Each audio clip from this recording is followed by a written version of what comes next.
They came before the flood, not from below, but from the stars. Not human, not divine. They were called watchers.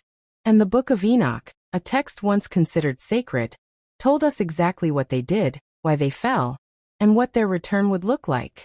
But then it vanished. Erased. Forbidden. What was in the Book of Enoch that terrified early church leaders?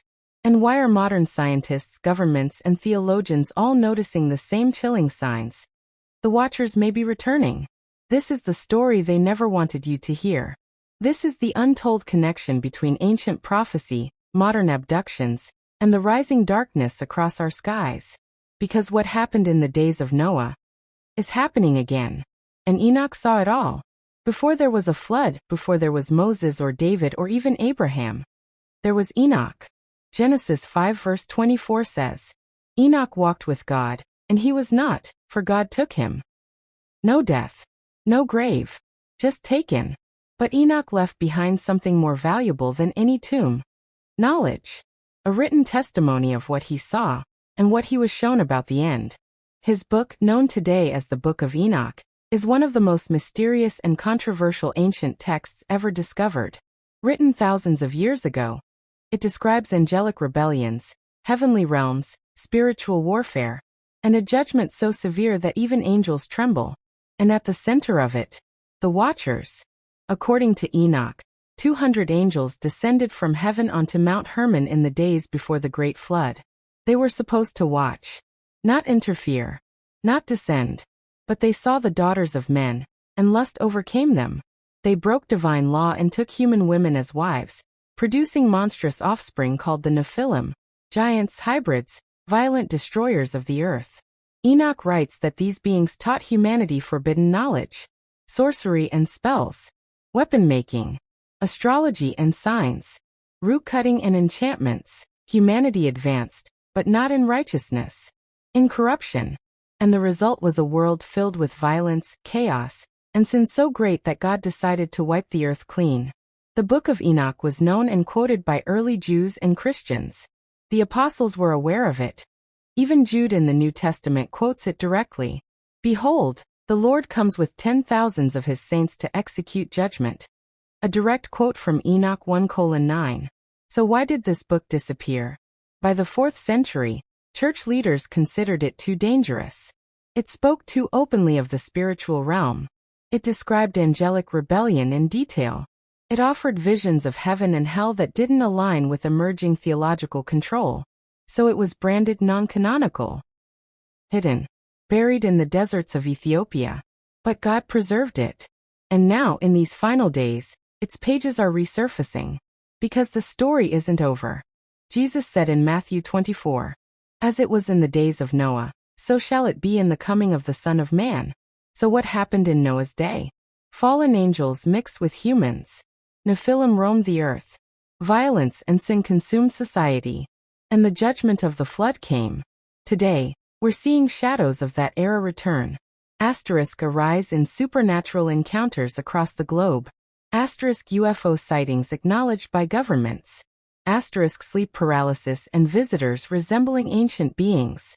Asterisk genetic experiments at the edge of what's natural. Asterisk obsession with contact, hybridization, and evolution beyond human. Could these be signs? Could the ancient watchers, once bound beneath the earth, be awakening? Across cultures and continents, thousands report eerily similar experiences. Asterisk being taken from their beds. Asterisk paralysis, bright lights, voices. Asterisk beings with large eyes, no emotion, strange rituals. Asterisk memories of DNA extraction, forced communication, warnings of future disasters.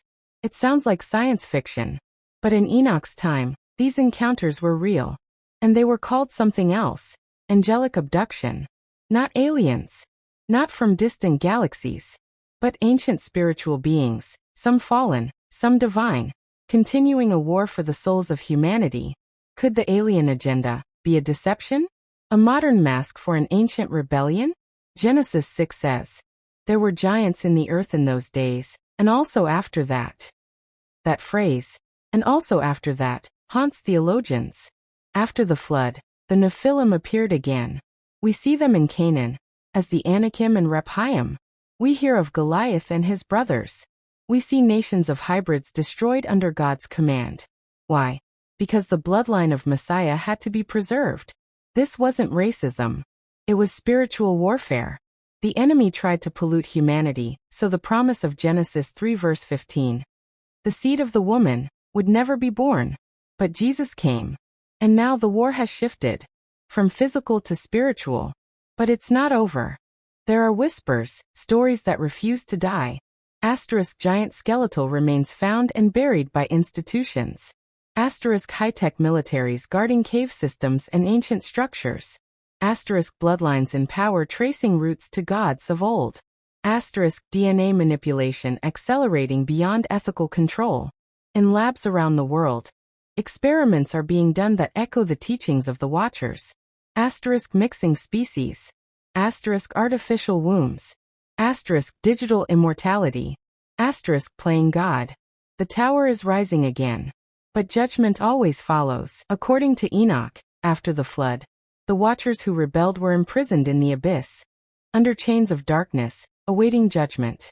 But Revelation 9 describes something terrifying. A star falls from heaven. The abyss is opened. And out come beings like locusts, with power to torment, not kill.